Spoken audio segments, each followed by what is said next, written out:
The Life and Times of the Waltons, next on TNN.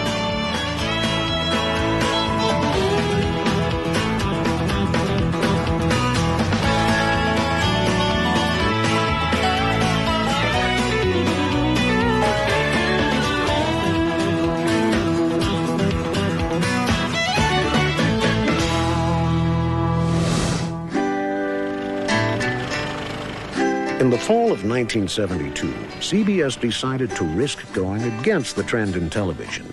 They debuted a show that wasn't cool, sexy, or violent, and it became an American institution known as the Waltons.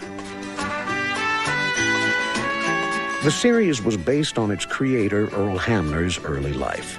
It was about a large, close-knit family that lived in a very small town in the Blue Ridge Mountains of Virginia. For 9 years, the Waltons captured the hearts of its loyal viewers and a lot of prestigious awards along the way.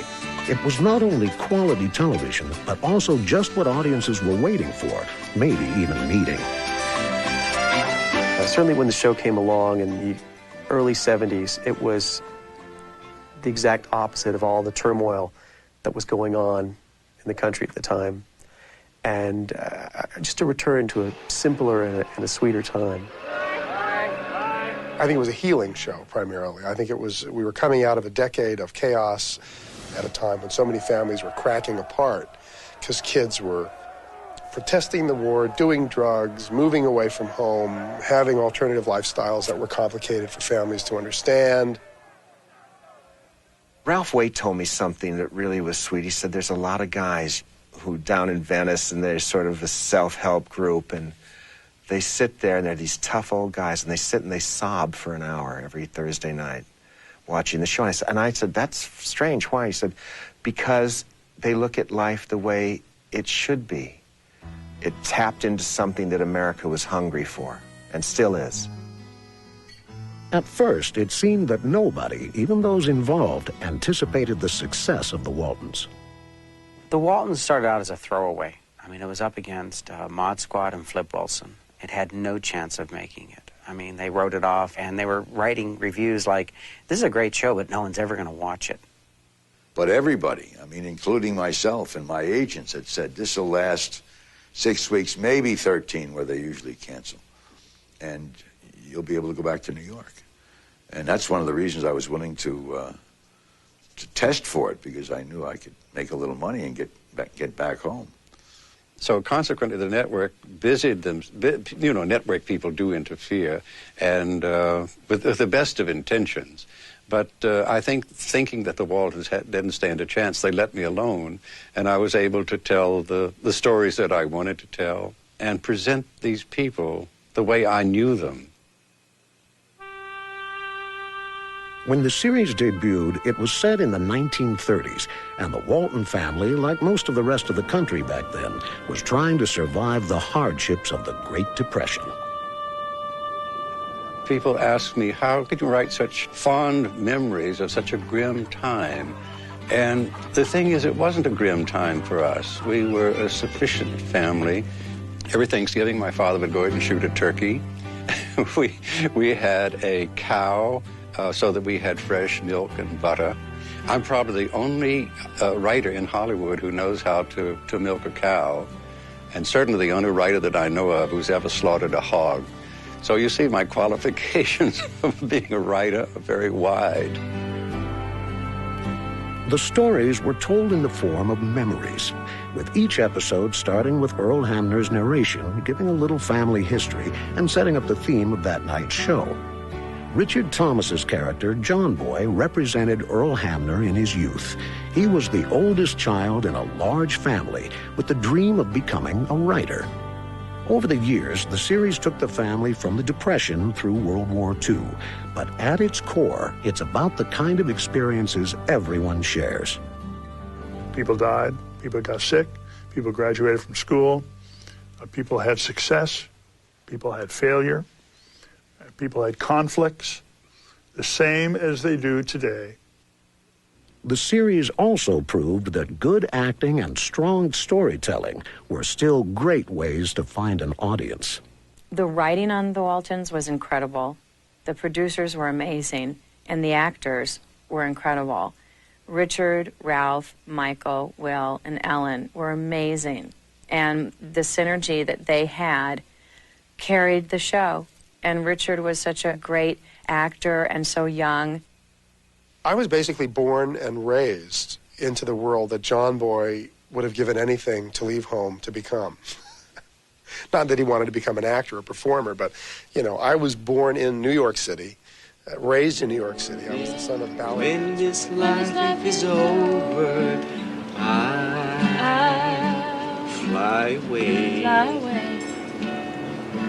to a land on God's celestial shore. I'll fly away. You better not. What's next? When the shadows.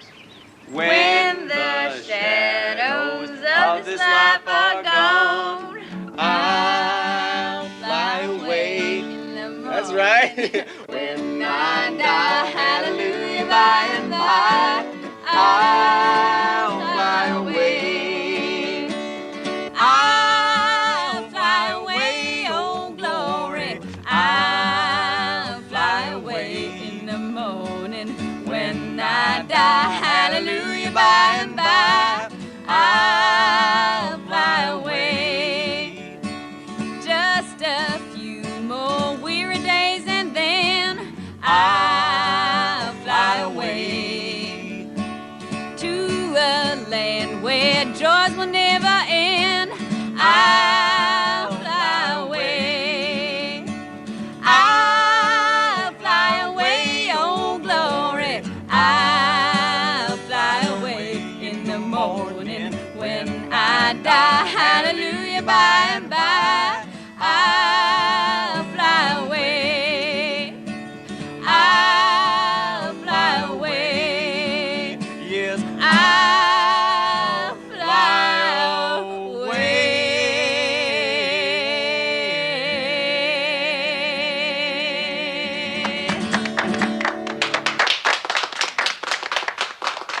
Didn't I tell you she was good? Congress. Honey, you're too And I work for women's groups, and I try and educate people about the disease as much as possible. So I've tried to take a challenging situation and turn it into something positive.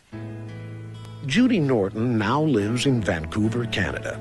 She still acts and runs an acting school. She is also raising a son. Eric Scott decided to build a more secure career outside of show business. He's now the vice president of a growing courier company, but returns to the role of Ben for the reunion movies.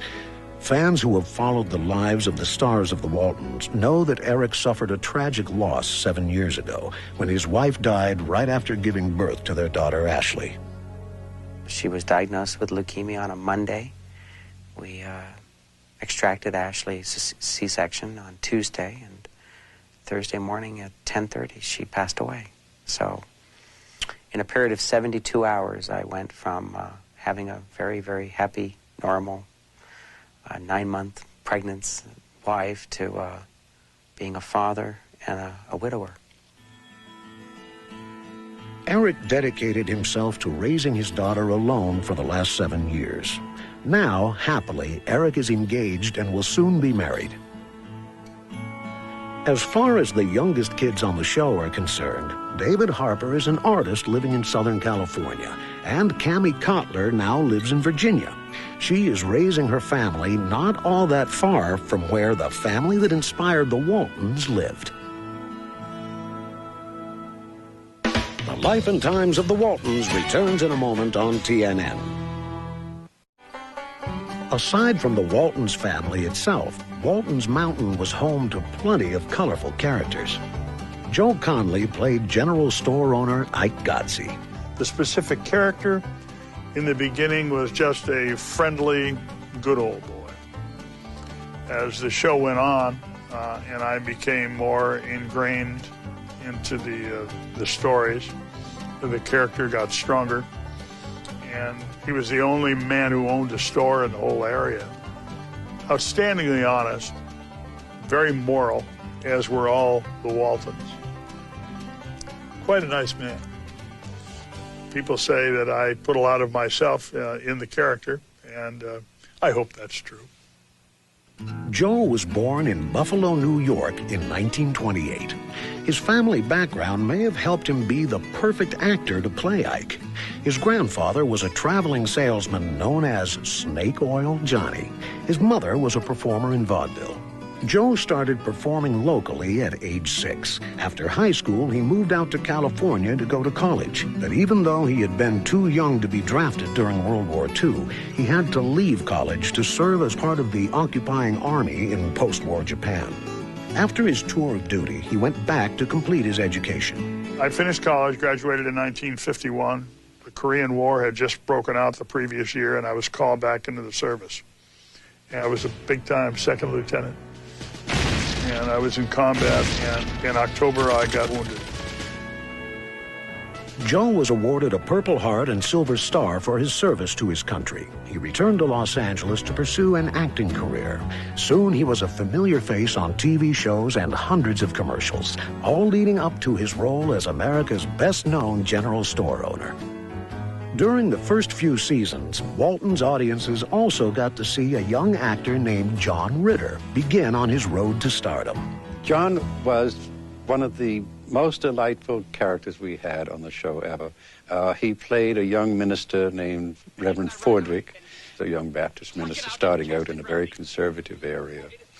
He made it a funny character because he was so straight-laced and yet so innocent and so, it's so tortured and so narrow, and so, he was a great, vivid character he created. His physical comedy and his sense of the outrageous was already so highly developed. Neighbors and friends, I want to thank... And his just simple madness was part of his charm. John had attended USC as a drama major and had primarily done stage work prior to the Waltons. Playing a reverend was something new for him, but he got plenty of support on the set. Fordwick here is a trained preacher. He's trained to